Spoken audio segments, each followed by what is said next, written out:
یہ الفاظ امام زمانہ علیہ السلام کے ہیں، جناب حسین ابن روح النبختی کے متعلق جو آپ کے تیسرے نائب ہیں۔ آگے امام علیہ السلام فرماتے ہیں کہ پروردگار عالم اپنے احسان کا اس پر اضافہ کرے،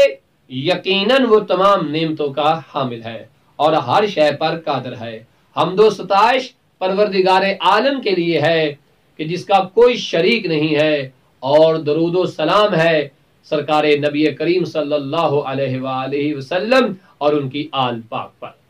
تو یہ توقیع امام زمانہ علیہ السلام کی شیخ عباس قمی نے منتہی الامال جلد نمبر 2 صفحہ نمبر 507 پر جو ہے یہ درج کیا ہے۔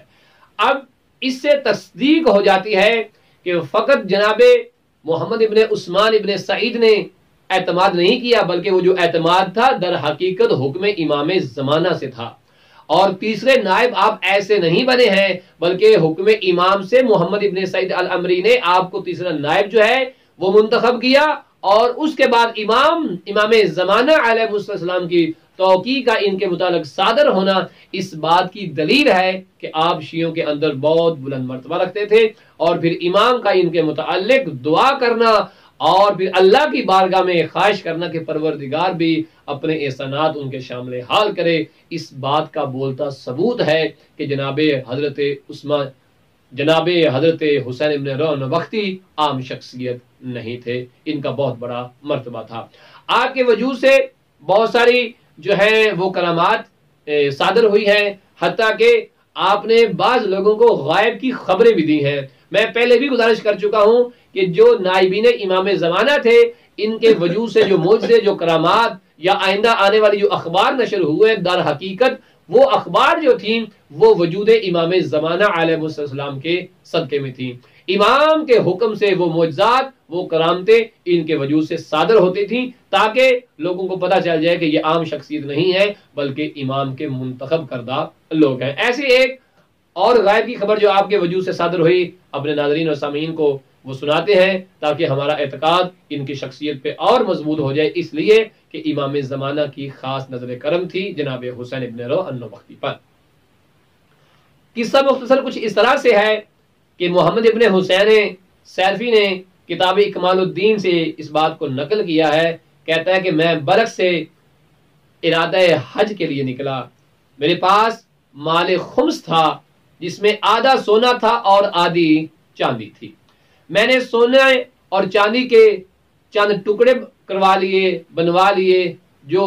سورج کی طرح گول تھے، اور جب میں سرخس پہنچا تو ایک ریگستان میں میرا ٹھہراؤ ہوا، وہاں میں ٹھہر گیا اور چند ٹکڑوں کو میں نے جو ہے وہ جمع کیا۔ ریگستان میں ٹھہرا تو ٹکڑوں پر نگاہ ڈالنے سے پتا چلا کہ ایک ٹکڑا میرے ہاتھ سے اڑا ہے، اڑ کے نیچے گر گیا ہوگا، اور جیسے وہ صحرا میں گرا جسے میں نے بذات خود نہیں دیکھا کہ وہ کہاں چلا گیا۔ جب میں شہر ہمدان پہنچا تو ٹکڑوں کو دوبارہ دیکھنے لگا اور گننے لگا، مجھے اس وقت معلوم ہو گیا کہ ایک ٹکڑا میرے ہاتھ سے گر کر صحرا میں رہ گیا ہے، اور مجھے معلوم نہ ہو سکا کہ وہ کہاں گیا۔ ٹکڑے کا وزن اختلاف روایت کی بنا پہ 93 مسکال تھا یا 103 مسکال تھا، یہ اختلاف روایت کی وجہ سے ہے، یعنی ایک روایت میں 93 مسکال اور ایک میں 103 مسکال کا ذکر ہے۔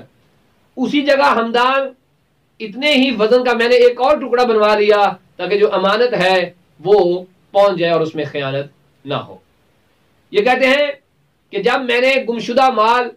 جو مجھے نہیں ملا تھا اس کی جگہ میں نے وہ ٹکڑا رکھ دیا، اور باقی ٹکڑوں کو ملا کر جب میں بغداد پہنچا اور میں نے جناب حسین ابن روح النبختی کو تلاش کیا، تلاش کرنے کے بعد میں نے وہ واجبات، وہ خون، سونا جو چاندی تھی، ان کے حوالے کی، یقیناً اس لیے کی ہوگی تاکہ امام تک پہنچ جائے۔ اب یہ کہتے ہیں کہ جیسے میں نے وہ ٹکڑے جو سونے اور چاندی کے تھے ان کے پاس، ان کے آگے کیے، انہوں نے سارے سونے اور چاندی کے ٹکڑے اٹھا لیے سوائے اس ٹکڑے کے کہ جو میں نے ہمدان شہر سے بنوایا تھا اس گمشدہ ٹکڑے کے عوض میں، اس کو انہوں نے نہیں لیا، اور اس کے بعد مجھ سے فرمانے لگے کہ یہ ٹکڑا ہمارے مال کا نہیں ہے، اور تم فلاں صحرا کے اندر اس ٹکڑے کو بھول آئے ہو جو وہاں گر گیا تھا، اور مطمئن رہو جب تم واپس جاؤ گے تو جو وہاں پہ صحرا میں وہ ٹکڑا گرا تھا، جو گم ہو گیا تھا، اسے تلاش کرنا، وہ تجھے مل جائے گا۔ تو یہ فرماتے ہیں کہ جب میں واپس گیا اس صحرا کے اندر اور میں نے اسے تلاش کیا تو وہ ٹکڑا مجھے مل گیا۔ اب اندازہ کیجئے ایسی شخصیت کو امام زمانہ علیہ السلام نے اپنا نائب مقرر کیا کہ جو گزشتہ اور آئندہ احوال جو لوگوں کے تھے ان سے باخبر تھے اور لوگوں کو متوجہ کرتے تھے کہ یہ کام ایسے نہیں ہے، ایسے ہے۔ بہت ساری اور بھی کرامات موجود ہیں کہ جس کے متعلق گفتگو ہماری لمبی ہو جائے گی، لیکن ایک جملہ میں خلاصے کے طور پہ ایک اور ان کی کرامت کا گزارش کر دوں۔ وہ یہ، ایک خاتون آتی ہے ان کے پاس اور جب بغداد پہنچتی ہے تو یہ کہتی ہے کہ مجھے کیسے معلوم ہو، یہ سوچتی آ رہی ہے کہ آیا یہ نائب امام ہیں بھی یا نہیں، امام نے انہیں منتخب کیا بھی ہے یا نہیں، انہیں واجبات دینے بھی چاہیے یا نہیں دینے چاہیے۔ جیسے یہ جناب حسین ابن روح نبختی کے پاس پہنچتی ہے تو اس کے پاس ایک رومال تھا، ایک بیگ بنا ہوا تھا، اس کے اندر وہ واجبات تھے جس میں کچھ طلائی چیزیں تھیں، زیورات تھے اور دیگر چیزیں تھیں جو بطور خمس یہ دینا چاہتی تھی، لیکن تصدیق کرنا چاہتی تھی کہ آیا یہ نائب امام واقع ہے یا نہیں ہے، اطمینان حاصل کرنا چاہتی تھی۔ ابھی اس سے پہلے کہ یہ کچھ بولتی، جناب حسین ابن روح نبختی نے کہا کہ جو کچھ تیرے پاس ہے اسے جا کر دریائے دجلہ میں پھینکیا اور پھر واپس آ کر اللہ کی قدرت کا نظارہ دیکھ۔ یہ کہتی کہ میں گئی اور وہ میں نے سارے کا سارا بیگ کیا کیا، دریائے دجلہ کے اندر پھینک دیا۔ اب جیسے میں واپس آئی پھینک کر اور کہا کہ پھینک آئی ہوں، جناب حسین ابن روح نبختی نے اپنے غلام سے کہا جا وہ بیگ اٹھا کے لا، اور غلام جاتا ہے اور جب واپس آتا ہے تو وہ بیگ اس کے پاس ہوتا ہے، وہ تھیلا اس کے پاس ہوتا ہے، وہ رومال نما جس میں وہ زیورات اور دیگر چیزیں تھی اس کے پاس ہیں۔ اب یہاں پر جیسے اس خاتون نے دیکھا تو وہ تعجب میں غرق ہو گئی کہ یہ تو وہ میرا ہی بیگ ہے، یہ وہ میرا ہی تھیلا ہے جو میں اپنے ہاتھوں سے دریائے دجلہ میں پھینک کر آئی ہوں۔ اس کے بعد جناب حضرت حسین ابن روح نبختی نے کہا اس میں سونا اتنا ہے، اس میں چاندی اتنی ہے، اور اس میں طلائی کی صورت میں سونا چاندی اتنا اتنا ہے۔ یہ کہنے کے بعد وہ رومال، وہ تھیلا نما جو بیگ تھا اس خاتون کے حوالے کیا